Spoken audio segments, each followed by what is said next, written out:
ஜெபங்களிலே ஒவ்வொரு நாளும் நம்முடைய ஜெபங்களிலே நாம் எதை ஜெபிக்கிறோம், தேவனிடத்தில் என்ன கேட்குறோம் அப்படின்னா, நமக்கு எதெல்லாம் விருப்பமோ, நமக்கு எதெல்லாம் பிரியமோ, நமக்கு எதெல்லாம் நடக்கணுமோ அதைத்தான் என்ன செய்கிறோம். ஆமாவா இல்லையா? பக்கத்தில் பார்த்து கேளுங்க, உங்கள் ஜெபத்தில் என்ன கேட்கீங்க, என்ன வேணும்னு கேட்கீங்க. எதின்மேல் நாம் பிரியமாக இருக்கிறோமோ அது நமக்கு வேணும்னு நினைச்சிதான் கேட்குறோம். இப்போ நான் உங்களை ஒருத்தரை கூப்பிட்டு நீங்கள் ஜெபத்தில் என்னெல்லாம் கேட்கீங்க அப்படின்னு கேட்டோம்னா நீங்கள் சொல்லுவீங்க, என் வாழ்க்கையில் இது நடக்கணும், அது நடக்கணும்னு ஜெபம் பண்ணுறேன், இந்த அற்புதம் நடக்கணும்னு ஜெபம் பண்ணுறேன், இதுக்காக நான் ரொம்ப நாள் காத்துட்ருக்கேன், அதனால் அது வேணும்னு ஜெபம் பண்ணுறேன், இந்த தடை ஓப்பன் ஆகணும்னு ஜெபம் பண்ணுறேன், எனக்கு பொருளாதாரம் கம்மியாக இருக்குது, பொருளாதாரம் எனக்கு நல்ல என்ன சொல்கிறது செழிப்பாக ஆகணும்னு சொல்லி நான் ஜெபம் பண்ணுறேன். இதெல்லாம் நம்ம என்ன சொல்லலாம்னா, நம்முடைய ஜெபங்களிலே நாம் கேட்கிற எல்லாமே நமக்கு பிரியமானவை. ஆனால் என்றைக்காகிலும் தினமும் நம்ம ஆண்டவர்கிட்ட நமக்கு பிரியமானது எதுன்னு கேட்குறோமே, என்னைக்காயிலும் யோசிச்சிருக்கீங்களா? தேவன் நம்மிடத்துல என்ன எதிர்பார்க்கிறார்?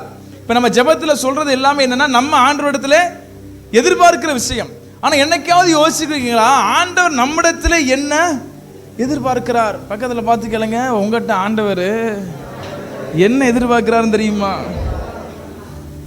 ஒரு எடுத்துக்காட்டுக்கு பாருங்க, இப்போ நம்ம ஒரு மரம் நடுறோம், ஒரு தென்னங்கன்று நடுறோம் அப்படின்னா அது எதுக்கு அதை நடுறோம், எதுக்கு அதுக்கு தண்ணி ஊற்றுறோம் அப்படின்னா அது வளரணும், அது காய்க்கணும், அது தென்னங்கன்று கனி கொடுக்குமா, கொடுக்காதுல்லண்ணா, அது காய்க்கணும், அதை நம்ம தேங்காவாக என்ன செய்யணும், அதை இளநியாகவோ தேங்காவாகவோ பயன்படுத்தணும். வேறு எதுவும் மரம்னா அது நமக்கு நிழல் தரணும். வேப்பமரத்தை வளர்க்குறோம்னா எதுக்கு நமக்கு நிழல் தரணும்.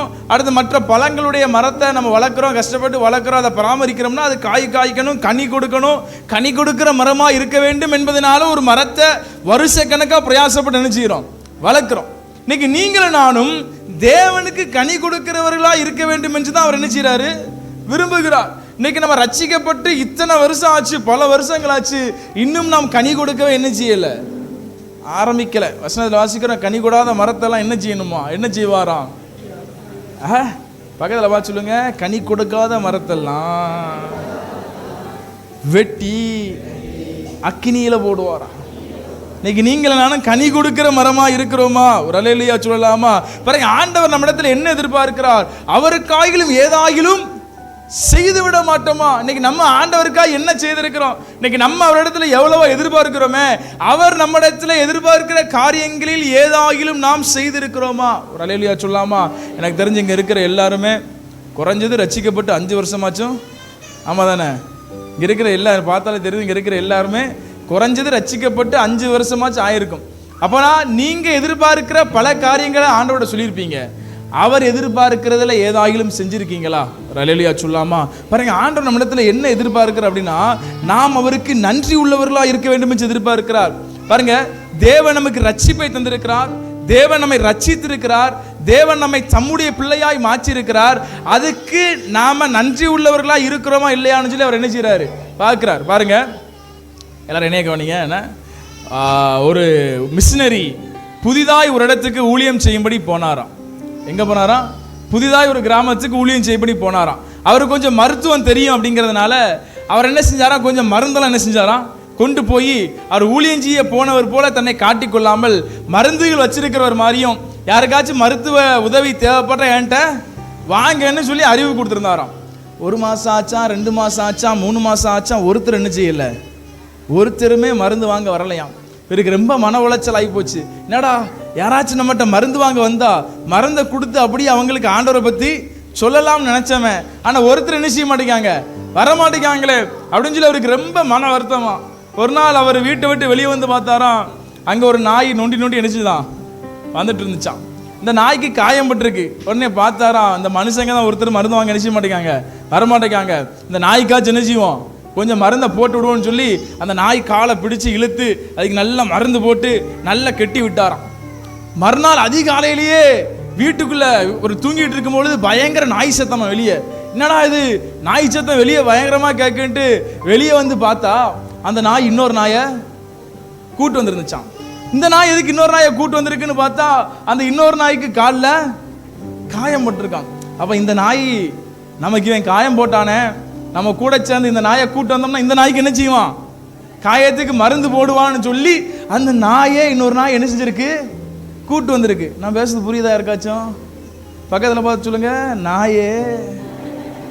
நாயேன்னு உங்களை சொல்லலை, ஒரு நாயே இன்னொரு நாய் என்ன செஞ்சிருக்கு, கூட்டு வந்திருக்கு. நாயை விட எவ்வளவு அறிவானவங்க நாம. ஒரு ஆளை ஆண்டவரண்டை சேர்த்திருக்கிறோமா? ரலேலியா சொல்லலாமா? அப்போ நான் நாய் வந்து பார்த்தீங்கன்னா நன்றி உள்ளதா இருக்கு. நமக்கு காயம் கட்டி இருக்கான், நம்ம இன்னொரு நாயை கூட்டு போவோம், இன்னொரு நாய்க்கு என்ன செய்வோம், உதவி செய்வோம். இன்னைக்கு நீங்களும் நானும் ஆண்டவர் நமக்கு செய்த நன்மைகள், தேவன் நம்மை ரட்சித்திருக்கிறார், தேவன் இதுவரையில் நம்மை நடத்தி இருக்கிறார், அதற்கு நன்றி உள்ளவர்களாய் யாரையாகிலும் தேவனண்டை சேர்த்திருக்கிறோமா? மற்றவர்களுக்கு இயேசுவை பற்றி அறிவிக்கிறோமா? மற்றவர்களுக்கு முன்மாதிரியா இருக்கோமா? வசனத்தில் வாசிக்கிறோம், நம்ம கிறிஸ்துவுக்கு நற்கந்தமா இருக்கிறோமா? ஒரு அல்லேலூயா சொல்லாமா? அப்ப நான் வாசனை திரவியம், நான் ஒரு சென்ட் அடிச்சிருந்தேன் அப்படின்னா, நான் இங்க இருந்து சிலர் சென்ட் அடிச்சிருந்தாங்கன்னா அந்த இடத்துல நடந்து போனாங்கன்னா அந்த இடமே என்ன அடிக்கும், வாசனை அடிக்கும். அது பனவெளி சத்தத்தில் இவங்க ரூமில் படுத்து உறங்கிட்டு இருந்தாங்க. காலைல எழுந்திரிச்சு நான் தூங்கிட்டு இருந்த ரூமுக்குள்ளேருந்து வெளியே வரேன். இந்த ரூமுக்குள்ளே வந்த உடனே ஒருத்தர் ஸ்மெல் என்னச்சுதாங்க, ஒருத்தர் ஸ்மெல்னா அவர் மேலே உள்ள அந்த சென்ட் ஸ்மெல் என்னச்சுது அடிக்கு. ஏன்? அவர் அங்கே என்ன செஞ்சிருக்காரு, முந்தின நாள் நைட் அங்கே இருந்திருக்காரு, அதனால அவர் சென்ட் ஸ்மெல் அடிக்கு. அது மாதிரி நமக்குள் இருக்கிற கிறிஸ்துவின் வாசனை என்ன செய்யணும்? இன்னைக்கு அநேக ஆண்டவருடைய பிள்ளைகள் எப்படி இருக்காங்கன்னா, நம்ம வாழ்க்கையை பார்த்தா அடுத்து ஒருத்தர் ரட்சிக்கப்படவே, சிலருடைய வாழ்க்கையெல்லாம் பார்த்தா அத்தாடி இந்த ஆண்டவரா இவர் நமக்கு வேண்டாவே வேண்டாங்கிற அளவுக்கு நீங்க அநேகருடைய தேவனுடைய பிள்ளைகளுடைய வாழ்க்கை இருக்கு. ஆனா இன்னைக்கு நம்ம தேவனுக்கு நன்றி உள்ளவர்களாய் அவர் சொல்லுகிறபடி வாழ்ந்து காட்டும் பொழுது நம்மை பார்த்து அநேகர் என்ன செய்யணும், ரட்சிக்கப்படணும். அதுதான் நம்ம ஆண்டவருக்கு நன்றி உள்ளவர்களா இருக்கிறோங்கிறதுக்கான பெரிய அடையாளம். அநேகருக்கு இயேசுவை பற்றி அறிவிக்கணும். ஆனா இன்னைக்கு நம்ம எப்படிப்பட்டவர்களா இருக்கிறோம்னா, நன்றி உள்ளவர்களா இராமல் நாமளே மாயம் பண்ணுகிறவர்களா இருக்கிறோம். வரலையா சொல்லாமா? அதான் ஆண்டவர் சொன்னாரு, மாயக்காரராகிய வேத பாரகரே பரிசேயரே உங்களுக்கு என்ன யாருமே சொல்ல மாட்டேங்க, மாயக்காரராகிய வேத பாரகரே பரிசேயரே உங்களுக்கு, சிலர் வாங்கிங்க தெரிஞ்சாதானா சொல்ல முடியும். மாயக்காரராகிய வேத பாரகரே பரிசேயரே உங்களுக்கு ஐயோ. மத்தேயு 23:27 வாசிக்கிறோம், வெள்ளையடிக்கப்பட்ட கல்லறைகளுக்கு ஒப்பா இருக்கிறீர்கள், அவைகள் புறம்பே அலங்காரமாய் காணப்பட்டும் உள்ளேயோ மரித்தவர்களின் எலும்புகளினாலும் சகல அசுத்தத்தினால் என்ன செய்யும், நிறைந்திருக்கும். வரலையா சொல்லாமா? இப்பெல்லாம் பார்த்தீங்கன்னா கல்லறையவே லட்சக்கணக்கில் செலவழிச்சு நினைக்கிறாங்க. கொஞ்சம் வசதியானவங்கெல்லாம் கல்லறை எப்படி கட்டுதாங்க, லட்சக்கணக்கில் செலவழித்து அந்த கல்லறை மேலே மழையோ வெயிலோ படாத மாதிரி அதுக்கு மேலே நல்ல சீட்டோ அல்லது காங்கிரீட்டோலாம் போட்டு அவங்க என்ன நினச்சி அப்படிலாம் கட்டுதாங்கன்னு தெரியலை. அந்த நல்ல டைல்ஸு அல்லது நல்ல கிரானைட்டு கல்லை வச்சு கட்டி பயங்கரமாக செலவழிக்காங்க. ஆனால் பார்க்கறதுக்கு எப்படி இருக்கும், அழகாக இருக்கும். ஆனால் உள்ள அழகாக இருக்குமானா உள்ள எலும்பும் புழுவும் தான் நிச்சயம் இருக்கும். இன்னைக்கு அனைவருடைய வாழ்க்கை எப்படி இருக்குன்னா, வெளியில பார்க்கறதுக்கு ரொம்ப சர்ச்சுக்கு வரும்போது எப்படி வரோம்னா நல்ல பைபிள் நினைச்சிடும், நல்ல பைபிள் நினைச்சிடும், இப்படியோ அல்லது பேக்கை தோளில் போட்டுக்கிட்டு சர்ச்சுக்கு போகிறோம்னு எல்லாருக்கும் தெரியுத மாதிரி நினைச்சிடும் வாரம். நம்ம சர்ச்சில் ஒருத்தர்கிட்ட ரட்சிக்கப்படாத ஒருத்தர் சொல்லியிருக்கிறாரு, நம்ம சர்ச்சுக்கு வர்ற இன்னொருத்தரை பற்றி, தயவு செய்து அவன்கிட்ட இருந்து பைபிள் என்ன செஞ்சிருங்க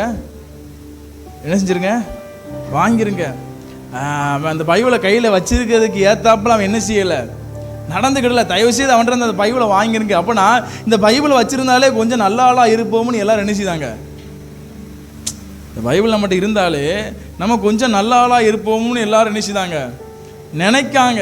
ஆனால் நம்ம அப்படி இருக்கோமானா, பக்கத்தில் பாருங்க, அப்படி இருக்கீங்களா? கொஞ்சம் உங்கள் கோவத்தை கிளப்பி விட்டு பார்த்தா தெரியும் நீங்கள் எப்படிப்பட்ட ஆளு அப்படின்னு. ஒரு அல்லேலூயா சொல்லலாமா?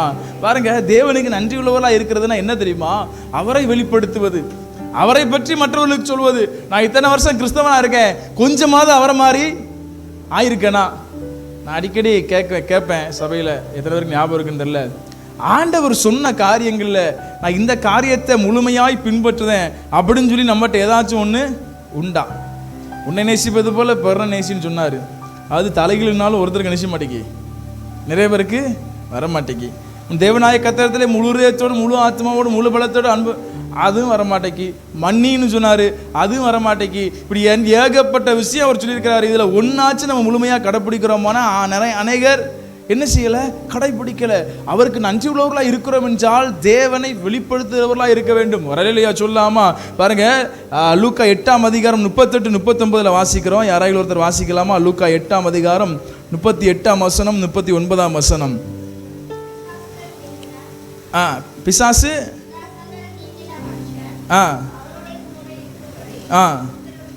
பாருங்க, இங்க லேகியோன் பிசாசு பிடிச்சவனை பத்தி நம்ம பார்க்கிறோம். கிட்டத்தட்ட அவனுக்குள்ள 6000 பிசாசு என்ன செய்யுது இருக்கு. அந்த பிசாசுகள் நீங்கின மனுஷன் இயேசுவிடத்துல கேட்கிற, ஆண்டவரே நான் உங்க கூட என்ன செய்றேன், வாரேன், நீ எங்கு போனாலும் நான் உங்க கூட வாரேன், நான் உங்க கூட இருக்க போறேன் அப்படின்னு சொல்லி அவன் சொல்றான். அதுக்கு அவர் என்ன சொல்றாரு பாருங்க, வாசிங்க. இயேசு அவனை நோக்கி, நீ உன் வீட்டுக்கு திரும்பி போய் தேவன் உனக்கு செய்தவைகளை எல்லாம் அறிவி என்று சொல்லி அவனை அனுப்பிவிட்டார். அந்தபடி அவன் போய் இயேசு தனக்கு செய்தவைகளை எல்லாம் பட்டணத்தில் எங்கும் பிரசித்தப்படுத்தினான். அல்லேலூயா சொல்லாமா? உடனே பாருங்க, அவன்கிட்ட இருந்து பிசாசு ஆண்டவர் துரத்திட்டார். நீங்க அவனை குறித்து உங்களுக்கு எல்லாருக்குமே தெரியும். அவன் எந்த நேரமும் கல்லறையில் தான் என்ன செஞ்சான், மயானத்தில் தான் இருந்தான். அவனை எவ்வளவு சங்கிலியை வச்சு கட்டினாலும் அவனை கட்டி அடக்க முடியல. அவன் நிர்வாணமா இருந்தான், வசனத்துல சொல்லப்பட்டிருக்கு. ஆனா இப்ப அவனுக்குள்ள இருந்த பிசாசு ஆண்டவர் விரட்டினோடனே அவன் என்ன நினைக்கிறான் அப்படின்னா, இவருக்கு நம்ம எப்படியாச்சும் நன்றி உள்ளவனாய் இருக்கணும். அதனால சொல்றான், ஆண்டவனே நான் உங்க கூட என்ன செய்தேன், வாரேன், உங்களுக்கு உதவியா வாரேன், உங்களுக்கு தேவையானதெல்லாம் என்ன செய்யறேன், நான் செய்யற ஒரு உதவியாளனா உங்க கூட வாரேன் அப்படிங்கிறான். ஆனா ஆண்டவர் என்ன சொல்றாரு தெரியுமா, நீ என் கூட எல்லாம் என்ன செய்ய வேண்டாம், வர வேண்டாம். நீ உன் ஜனத்தண்டைக்கு போய் என்னை குறித்து என்ன செய்ய, உனக்கு நடந்தவைகளை குறித்து என்ன செய், அறிவி, பிரசங்கம் பண்ணு, அப்படின்னா பிரசித்தி பண்ணு, சுவிசேஷத்தை அறிவி அப்படின்னு சொல்லி தான் ஆண்டவர் விரும்பினார். ஒரு அல்லேலூயா சொல்லலாமா? அப்படின்னா அவருக்கு நன்றி உள்ளவர்களா இருக்கிறோம்னா அதன் அடையாளம் என்ன தெரியுமா?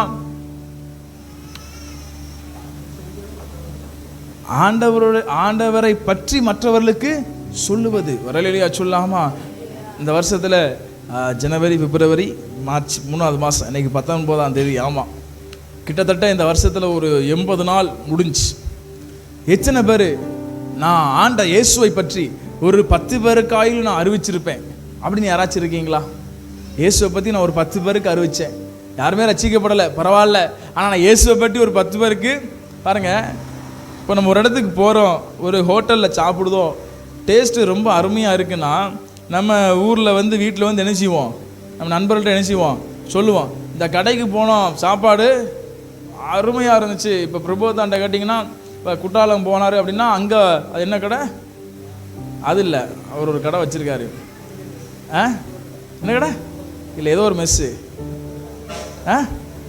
என்னது, நந்தினி மெஸ். ஆமாம், அங்கே போனோம்னா அங்கே அப்படி இருக்கும் இப்படி இருக்கும்னு நினச்சிவார், அப்படியே விவரிப்பார். ஏன்னா அப்போனா அவர் நல்ல சாப்பாடை சாப்பிட்டாதான் எல்லாருக்கும் என்ன செய்கிறாரு, பிரசித்தம் பண்ணுதார். இன்னைக்கு நம்ம நல்ல தெய்வத்தை கண்டடைந்திருக்கிறோம், நம்ம பிரசித்தம் பண்றது இல்லை. இன்னைக்கு அநேகர் ஆண்டவரை பற்றி மற்றவர்களுக்கு அறிவிக்கிறதுக்கு வெக்கப்படுதாங்க. வசனத்தில் வாசிக்கிறோம், அவரை குறித்து நம்ம வெக்கப்பட்டோம்னா நம்மளை குறித்து பிதாவின் இடத்துல சொல்ல அவர் என்ன செய்வாராம், வெக்கப்படுவாராம். இன்னைக்கு இயேசுவை பற்றி அறிவிக்க வெக்கப்படுதாங்க. பாருங்க, இந்த போன்ல ஒரு வாட்ஸ்அப்ல ஒரு வசனத்தை வைக்கிறது கூட இன்னைக்கு நிறைய பேருக்கு நம்மளை என்ன நினைப்பாங்கன்னு நினைக்காங்க. அந்த அளவுக்கு ஆகி போச்சு. நான் மட்டும் ஆண்டவராக இருந்தோம்னா வைக்க தண்ணி அவங்கள கண்டறியாம ஆக்கிடுவேன். அது என்ன பாருங்க, ஒரு வசனத்தை என்ன செய்ய மாட்டேங்காங்க, வசனத்தை வைக்கிறது வந்து ஒரு பெரிய மரியாதை குறைவா நினைக்காங்க.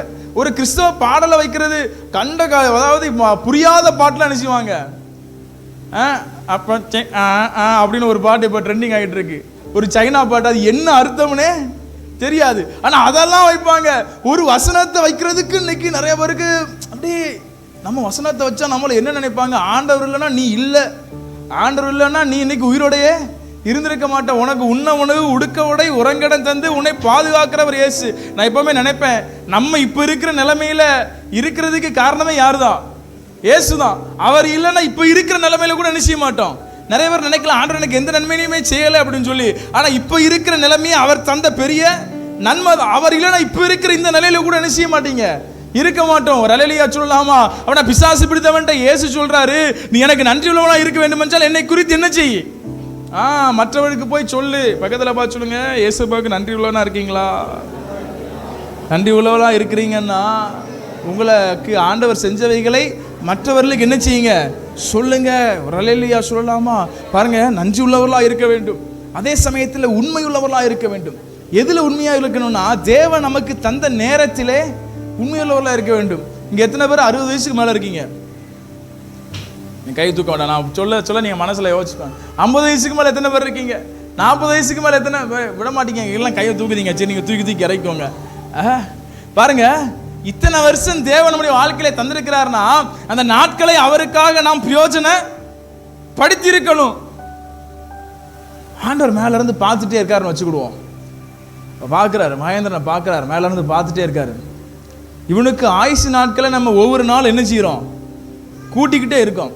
ஆனா இவனால நமக்கு எந்த பிரயோஜனமும் இல்லை. இப்போ ஒரு மாடு வளர்க்கீங்க, ஒரு கவனிக்கீங்களா, ஒரு மாடு வளர்க்கீங்க, நல்லா சாப்பிடுது. அதுக்கு புல்லை வெட்டி வெட்டி கொண்டாந்து போடுதுங்க, நல்லா என்ன செய்யுது? சாப்பிடுது. குடத்துல தண்ணியை கொண்டாந்து ஊத்த ஊத்த ஒவ்வொரு நாளும் பல வாளி தண்ணி என்ன செய்யுது? குடிக்கு மண்டுது, நல்லா சாப்பிடுது. மொத்தம் பாலை என்ன செய்ய மாட்டேங்கி வர மாட்டேங்கி. அதை கொண்டு எந்த பிரயோஜனமும் இல்லை. ஆனாலும் டெய்லி அதுக்கு தீவனம் போடுதீங்க, அதுக்கு தண்ணியை வைக்கீங்க. இன்னொன்று என்னமோ குடிக்க கொடுப்பாங்களே, என்னது, தவிடு எல்லாம் என்ன செய்தீங்க? அது நல்ல புஷ்டியா இருக்கிற மாதிரி அதுக்கு எல்லாம் பண்ணுதீங்க. ஆனா அதை கொண்டு எந்த பிரயோஜனமும், இப்ப என்ன செய்வீங்க? இந்த மாட்டை கொண்டு எந்த பிரயோஜனமும் இல்லை. ஒன்று அதை அறுக்கணும், இல்லைன்னா அதை என்ன செய்யணும்? வித்து பத்தணும். இப்போ நம்மளை கொண்டு ஒவ்வொரு நாளும் நம்மளை பாதுகாத்து நம்மளுக்கு உதவி செஞ்சு நம்மளை கொண்டு எந்த பிரயோஜனமும், உங்களை கொண்டு பிரயோஜனம் இருக்கா? பக்கத்தில் பார்த்து கேளுங்க, உங்களை கொண்டு ஆண்டவருக்கு பிரயோஜனம் இருக்கா? அதாவது கிறிஸ்தவன் அப்படின்னா அவரை நம்பி அவற்றிலிருந்து நன்மையை பெற்றுக்கொள்கிறவன் இல்லை, அவரை பின்பற்றுகிறவன். கிறிஸ்து அவன் யாரு? கிறிஸ்து அவன். கிறிஸ்டியன் அப்படின்னா கிறிஸ்துவை பின்பற்றுகிறவர்களுக்கு கிறிஸ்தவர்கள் என்ற பெயர் வந்துச்சுன்னு சொல்லி பைபிள் என்ன செய்யப்பட்டிருக்கு? சொல்லப்பட்டிருக்கு. எந்த ஊர்ல? நமக்கு பக்கத்துலயா இருக்கு அந்த ஊரு அப்படிங்கிற மாதிரி பாக்கீங்க. எந்த ஊர்ல? அந்தியோகியாவில். அந்த ஊரு எங்க இஸ்ரேல் பக்கத்துல எங்க இருக்கு. அந்த ஊர்ல யாரெல்லாம் கிறிஸ்துவை இயேசுவை பின்பற்றினாங்களோ அவங்களுக்கெல்லாம் என்ன பேர் வந்துச்சா? அப்ப இன்னைக்கு நம்ம இயேசுவை பின்பற்றுறவர்களா இருக்கிறோமா? அவர் செஞ்ச மாதிரி செய்யறோமா? அவருக்கு உண்மையுள்ளவர்களா இருக்கிறோமா? ஒரு அல்லேலூயா சொல்லலாமா? இந்த கதையை எல்லாருமே கேள்விப்பட்டிருப்பீங்க. ஆனா இன்னொரு ஒருக்க சொல்றேன். ஒரு பாட்டி அம்மாவுக்கு டெய்லி ஒருத்தர் காயிலும் இயேசுவை பற்றி சொல்லணும்னு ரொம்ப ஆசையா ஆத்திரமா. அதனால என்ன ஆனாலும் பரவாயில்ல, டெய்லி ஒருத்தருக்காச்சும் என்ன செய்யுமா? இயேசுவை பத்தி சொல்லிடுமா. எவ்வளவு வியாதியா இருந்தாலும் பலவீனமா இருந்தாலும் எந்திரிச்சு வெளியே போய் உட்கார்ந்து வர்ற போற ஆளை யாரையாவது பிடிச்சு ஒருத்தருக்காயிலும் இயேசுவை பற்றி சொல்லிடுமா. ஒரு நாள் அதுக்கு ரொம்ப உடம்புக்கு முடியலையா, அதால எந்திக்கவே முடியலை, படுத்த படுக்கையா இருக்கு. நைட்டு 6 மணி ஆகுது, 8 மணி ஆகுது, இருட்டுது, 10 மணி ஆகுது. அதுக்கு ரொம்ப வருத்தம். இன்னைக்கு யாருக்குமே இயேசுவை பற்றி சொல்லலையே. ஆண்டவர்கிட்ட வருத்தப்பட்டு அழுதுகிட்டே இருந்துச்சு. ஆண்டவரே, இன்னைக்கு யாருக்குமே நான் இயேசுவை பற்றி சொல்லலையே. 11 மணி ஆச்சா, அதுக்கும் அப்பமா அதுக்கு தூக்கம் வரல. இன்னைக்கு யாருக்குமே நான் இயேசுவை பற்றி சொல்லலையே. உடனே ஓட்டு வீடான். உடனே மேலே ஓட்டில் தட தடதான் நினைச்சு என்ன சத்தம் கேட்டுச்சான். என்னடா தட தடன்னு சத்தம் கேட்டுன்னு பார்த்தா அந்த ஓட்டை திறந்துக்கிட்டு உள்ள ஒரு திருடன். இதுக்கு ரொம்ப சந்தோஷமா, இன்னைக்கு யாருக்குமே இயேசுவை பற்றி சொல்லலை, ஒரு திருடனாச்சு நம்மகிட்ட வந்து மாட்டுனானே. பாருங்க, நமக்கு சுவிசேஷம் அறிவிக்கணுங்கிற ஆசை இருந்துச்சுன்னா ஆண்டவரே நம்மகிட்ட ஆட்கள் அனுப்புவார். அந்த தாகம் என்ன செய்யணும்? இயேசுவை பற்றி எப்படியாவது சொல்லி ஆகணும். நைட்டு சாப்பிடாம எத்தனை பேருக்கு தூக்கம் வரும்? நைட்டு சாப்பிடாம யாருக்காச்சும் தூக்கம் வருமா? நிறைய பேருக்கு சாப்பிடலன்னா தூக்கம் என்ன செய்யாது? வராது. அதே மாதிரி இயேசுவை பற்றி சொல்லலைன்னா தூக்கம் என்ன செய்யக்கூடாது? ஒருத்தருக்காயிலும் எப்படியாச்சும் நான் இயேசுவை பற்றி சொல்லி ஆகணும் ஆண்டவரேன்னு ஒரு ஆசையோடு ஆண்டவர்கிட்ட கேட்டு பாருங்க. நீங்க சொல்லுத மாதிரி ஆளை உங்கள்கிட்ட ஆம்பட வைப்பார். அல்லேலூயா சொல்லாமா? பக்கத்தில் வா சொல்லுங்க, உங்கள்கிட்டே ஆள் வரும். உங்களுக்கு ஆசை இருந்துச்சுன்னா அல்லேலூயா சொல்லாமா? வசனத்தில் வாசிக்கிறோம், நாட்கள் பொல்லாதவைகளானதால் காலத்தை பாருங்க. வெளிப்படுத்தின விசேஷம் 12ஆம் அதிகாரம் 12ஆம் வசனத்தில் வாசிக்கிறோம், ஆகையால் பரலோகங்களே, அவைகளில் வாசமாய் இருக்கிறவர்களே, களி கூறுங்கள், பூமியிலும் சமுத்திரத்திலும் குடியிருக்கிறவர்களே, ஐயோ, பிசாசானவன் தனக்கு கொஞ்ச காலம் மாத்திரம் உண்டென்று அறிந்து மிகுந்த கோபம் கொண்டு உங்களிடத்தில் இறங்கினபடியால் உங்களுக்கு ஆபத்து வரும் என்று சொல்ல கேட்டேன். அப்பனா இன்னும் கொஞ்ச காலத்துல இயேசு வர போறாருன்னு பிசாசுக்கு தெரிஞ்சதுனால அவன் தீவிரமா என்ன செய்தானா? தன்னண்டை ஜனங்களை இழுக்கிறான். தீவிரமா வேலை செய்யறான், தீவிரமாய் ஜனங்களை பின்வாங்கி போகிறான். இன்றைய காலகட்டங்களில் பார்த்தீங்கன்னா பாவம் பெருகிக்கிட்டு இருக்கு. நேற்று பாஸ்டர் டி மோகன் அவர் பிரசங்கத்தை கேட்டோம். அவர் பிரசங்கத்தில் சொன்னார், அவர் சர்ச்சில் ஆஃபீஸில் உட்கார்ந்துருக்கும் பொழுது ஒருத்தர் அவரை பார்க்க வந்தாராம். பார்க்க வந்து நல்ல ஒரு ஆண் பார்க்க வந்து அவர்கிட்ட பேசிகிட்டே இருந்தாராம். பேசிகிட்டே இருக்கும்போது அவர் சொன்னாராம், பாஸ்டர் நான் ஆண் கிடையாது, நான் பெண்ணாக இருந்து ஆணை மாறினவன்.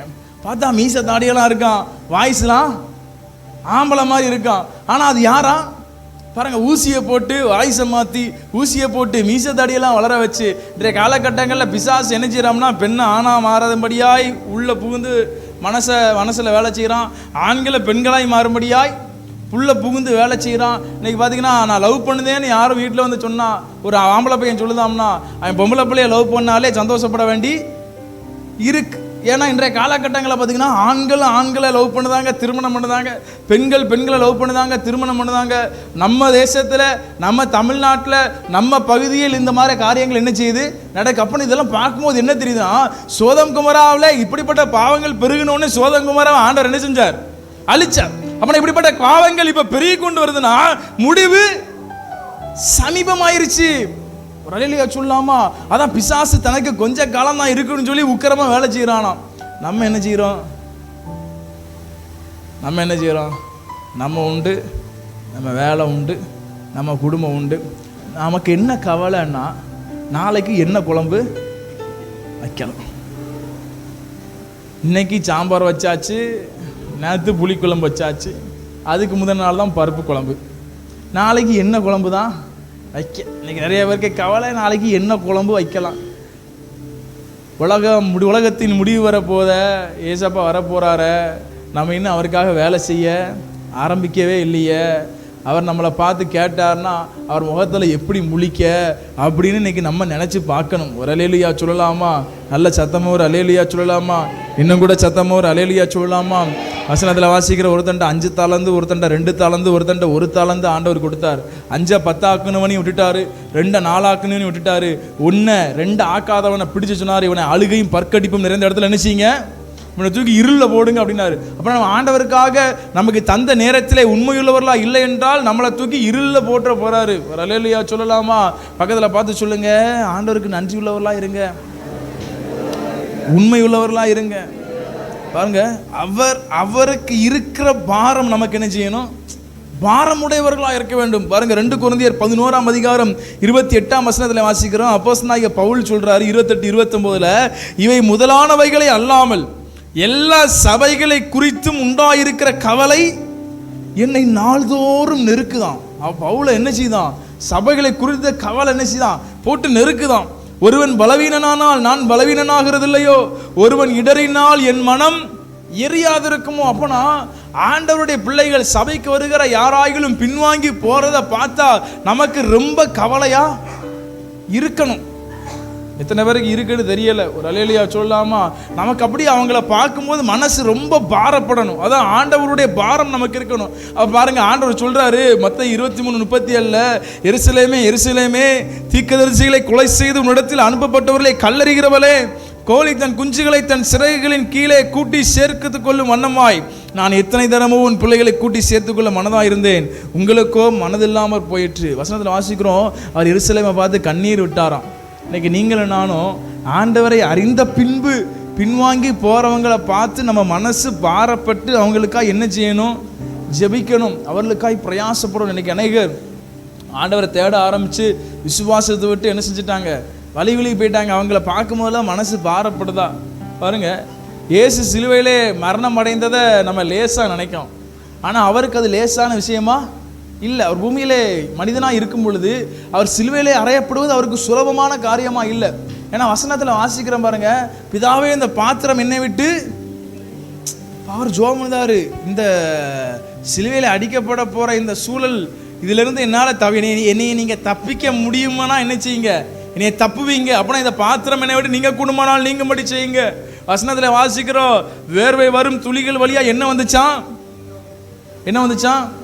ரத்தம் வருது அப்படின்னாலே ப்ரெஷர் என்ன செஞ்சிருச்சு? அதிகமாகி ரத்த நாளங்கள்லாம் வெடிக்கின்னு அர்த்தம். என் ஃப்ரெண்டு ஒருத்தருடைய அப்பா இறந்தப்ப அந்த இறந்த வீட்டுக்கு போயிருந்தேன். பார்த்தா அவரை ஃப்ரீசர் பாக்ஸில் வச்சுருக்காங்க. அவர் சட்டையெல்லாம் பின்னாடி ரத்தமாக இருக்குது. அந்த ஃப்ரீசர் பாக்ஸ்லேயே அப்படி ரத்தம் லேசாக வடிச்சிட்டு இருக்கு. என்னன்னு கேட்டால் அவருக்கு ஹை ப்ரெஷர் ஆகி ரத்த நாளங்கள்லாம் வெடித்து அவர் இறந்ததுனால அந்த ரத்தம் அந்த வேர்வை வர்ற இடத்த வழியாக என்ன செய்தான் லீக் ஆகிட்டு இருக்கு. அப்போனா இயேசுவுக்கு வேர்வை வர்ற வழியாக ரத்தம் வந்துச்சுன்னா அவருக்கு என்ன சொல்கிறது, அழுத்தம் என்ன செஞ்சிருக்கு, ரத்த அழுத்தம் அதிகமாக இருக்கு. அப்போனா இயேசு சிலுவையிலே சாதாரணமாய் அடிக்கப்படலை. நமக்காய் அவர் சிலுவையிலே மரித்தார் என்றால் அது சாதாரணம் அல்ல. நமக்காய் பெரிய விலைக்கரையும் கொடுத்திருக்கிறார். ஆனால் இன்னைக்கு நீங்களும் நானும் அவருக்காய் ஏதாயிலும் செய்தோமா? சில சொல்லலாம், எனக்கு பேச தெரியாது, எனக்கு சொல்ல தெரியாது, அந்த மாதிரியான சாக்கு போக்கெல்லாம் அவர் ஏற்றுக்கிட மாட்டார். ஒரு அல்லேலூயா சொல்லலாமா? நமக்கு ஏகப்பட்ட விஷயம் எல்லாருக்குமே தெரியும். எல்லா எழுத படிக்க தெரியாத ஆளுக்கு கூட எல்லா விவரமும் என்ன செய்யும், எல்லா விவரமும் தெரியும், எல்லா விஷயமும் தெரியும். இயேசுவை பற்றி நான் மற்றவர்களுக்கு சொல்லி யாரையாயிலும் ஆதாயம் பண்ணாமல் இருந்து கொண்டு நான் சாக்கு போக்கு சொல்வேனானால் தேவன் அந்த சாக்கு போக்கை ஏற்றுக்கிட மாட்டார். பக்கத்தில் பார்த்து சொல்லுங்க, உங்கள் சாக்கு போக்கெல்லாம் அவர்கிட்ட வேகாது, அவரை ஏமாற்ற முடியாது. ரலிலியா சொல்லாமா? நான் இப்போவே யோசிப்பேன், ஒரு நாள் ஆண்டவர் வருவார். ஆண்டவர் முன்னாடி நிற்கும் பொழுது எனக்காக என்ன செய்தாயின்னு கேட்கும்போது நம்ம சொல்லதுக்கு 4 விஷயமா அதை என்ன செய்யணும் இருக்கணும். ஆண்டவரே, என் மூலமாக இவங்க ரட்சிக்கப்பட்டாங்க, ஆண்டவரே இவங்க ஆசீர்வதிக்கப்பட்டாங்க, ஆண்டவரே இவங்க உமக்குள்ளே வளர்ந்தாங்க, ஆண்டவரே நான் இவங்களெல்லாம் மண்டை திருப்பினேன் ஆண்டவரேன்னு சொல்லதுக்கு நம்ம மூலமாக ஆட்கள் என்ன செய்யணும், இருக்கணும். அல்லேலூயா சொல்லலாமா? அப்போ நான் தேவனுக்கு நன்றி உள்ளவர்களாக இருக்க வேண்டும். நன்றி உள்ளவர்கள்னா அவர் நமக்கு செய்த காரியங்களை மற்றவர்களுக்கு சொல்வது, அவருக்கு உண்மையுள்ளவர்களாக இருக்க வேண்டும். நம்முடைய வாழ்க்கையில் ஒவ்வொரு நாளையும் அவர் கூட்டிக்கிட்டு இருக்கிறாருன்னா அந்த நாளில் அவருக்காக உண்மையாக ஏதாவது என்ன செஞ்சிருக்கணும்.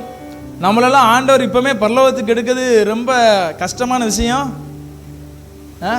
கஷ்டம்ங்களா? அவர் நினைச்சாருன்னா தூக்கத்திலே தூக்கிட்டு போயிடுவார். நீங்கள் மேலே போய் தான் அனுப்பிச்சுவீங்க, நீங்கள் கீழே படுத்ததுக்கே தான் மேலே பரலோகத்துலேருந்து அனுப்பிச்சுவீங்க. நீங்கள் எல்லாமே பரலோகம் போயிடுவீங்க, எனக்கு நம்பிக்கை இருக்குது. நீங்கள்லாம் நரகம் போக மாட்டீங்க. உங்களை மேலே கூட்டு போயிட்டாருன்னா மேலேருந்து பார்ப்பீங்க, நீங்கள்லாம் கீழே அனுப்பிச்சுவீங்க, படுத்துருப்பீங்க. நம்மால் ஒருத்தர் கனவுல அவர் பிரேதத்தை அவரே என்ன செஞ்சிருக்காரு, எல்லாம் அப்படியே ஆவி அப்படியே மேலே போகுது, அவர் பெட்டிக்குள் உட்காந்து இருக்கதை அவரே என்ன செஞ்சிருக்காரு, பார்த்துருக்காரு. அந்த மாதிரி தான் பார்க்க வேண்டியிருக்கு. நம்ம மேலே போயிட்டோம்னா நம்மளால் இந்த பூமியில் ஆண்டவருக்கு பிரயோஜனம் இருக்கா, அவருக்கு உண்மையுள்ளவர்களாக ஏதாயிலும் செய்கிறோமா? ஒரு அல்லேலூயா சொல்லாமா? எல்லாம் கன்னத்தில் கை வச்சு கேட்டுருக்கீங்க. நேரம் ஆகுது, முடிஞ்ச உடனே சாப்பிட்டு வீட்டுக்கு என்ன செய்ய வேண்டியதான், கிளம்ப வேண்டியதான். எந்த பிரசங்கமும் நம்ம மனசில் இருக்க மாட்டேங்கி. இப்போ அதுதான் வசனத்தில் வாசிக்கிறோம், வார்த்தை விதை, இருதயம் நிலம். இந்த நிலமாகிய இருதயத்தில் வசனமாகிய விதைக்கப்படும் பொழுது அது வளர்ந்து அது கனி கொடுக்கணும். அல்லேலூயா சொல்லாமா? இன்னைக்கு ஒரு பிரசங்கம் கேட்டோம்னா அந்த பிரசங்கத்துலேருந்து ஒத்த வார்த்தையாச்சும் நம்ம மனசில் என்ன செய்யணும், வைக்கணும். இன்னைக்கு பிரசங்கத்தை கேட்டுக்கிட்டு இருக்கீங்க, ஏதாவது ஒத்த வார்த்தையாச்சும் உங்கள் மனசில் இருக்கா? ஆமான்னு ஆச்சு ஆட்டுங்க. ஆமாம் சொல்லு, எல்லாரும் ஆமாம் சொல்லுங்க. ஆமாம் சொல்லுங்க. அது செய்ய போறீங்க, செய்ய போகல. ரெண்டாவது, நான் பேசுறது உங்களுக்கு ஞாபகம் இருக்கணும். ஆண்டவருக்கு நன்றி உள்ளவர்களாக இருக்க வேண்டும், ஆண்டவருக்கு உண்மை உள்ளவர்களாக இருக்க வேண்டும். ஒவ்வொரு நாளும் நம்ம வாழ்க்கையில் ஒவ்வொரு நாளும் கூட்டிக்கிட்டு போறாருன்னா ஏதாச்சும் அவருக்காக செய்யணுமேங்கிற ஒரு பாரத்தோடையாவது நம்ம இப்போ வாழ்க்கையில் வாழும் பொழுது தான் நம்ம செய்யறதுக்கான அனுகூலமான வாசல்கள் என்ன செய்வார். அதான் சொன்னேன், எனக்கு பேச தெரியாது, சொல்ல தெரியாது, யார்ட்டையும் போய் எனக்கு பேச தெரியாதுன்னா நீங்கள் ஜோம் பண்ணுங்க, ஆண்டவரே நான் எப்படியாவது சுவிசேஷம் அறிவிக்கணும்னு ஜோம் பண்ணீங்கன்னா நீங்கள் பேசுறதுக்கு ஏத்தாப்புல ஆளை உங்கள்கிட்ட என்ன செய்வார், கொண்டு வருவார். ஒரு அல்லேலூயா சொல்லாமா? அதனால இந்த பூமியை விட்டு பாருங்க, இந்த பாஸ்டர் பென்ஸ் ஒரு பாட்டு படிச்சிருப்பாரு, நீர் பிரியப்பட ஏதாவது நான் செய்யணும், நீர் பிரியப்பட ஏதாவது நான் செய்யணும், இவன் சாதித்தான் என்று ஊர் சொல்ல என் கண்களை மூடணும், இவன் சாதித்தான் என்று ஊர் சொல்ல தலை நிமிர்ந்து நடக்கணும். அப்போனா நம்ம கண்ணை மூட மாட்டோம். ஆண்டவர் வரும்பொழுது ஆண்டவரும் தூதர்களும் நம்மை பார்த்து சொல்லணும், இவன் என்ன செஞ்சிருக்கான், இவன் என்ன செஞ்சிருக்கான், சாதிச்சிருக்கான், இவன் சாதிச்சிருக்கான். சில ஊழியர்கள்லாம் இறந்து போனதை கேள்விப்படும் பொழுது அவங்க எல்லா எல்லா எல்லா அடக்காரங்க தான் இப்போ லைவில் போடுதாங்களே, அவங்க சரீரத்தை பார்க்கும் பொழுது எனக்கு என்ன தோணும்னா, இந்த உடல் ஆண்டவருக்காக எவ்வளவு கிலோமீட்டர் பிரயாணம் பண்ணியிருக்கோம், ஆண்டவருக்காக எத்தனை மணி நேரம் பேசியிருக்கோம், ஆண்டவருக்காக எவ்வளவு உழைச்சிருக்கும்.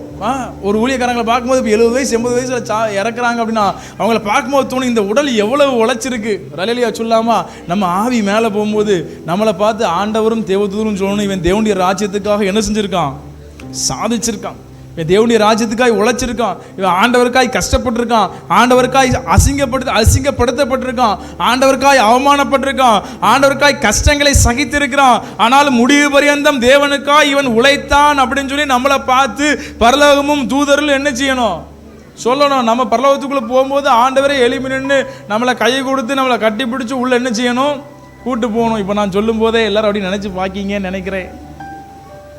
எத்தனை பேர் நினச்சி பார்த்தீங்க, நினச்சி பார்த்துருப்பீங்க.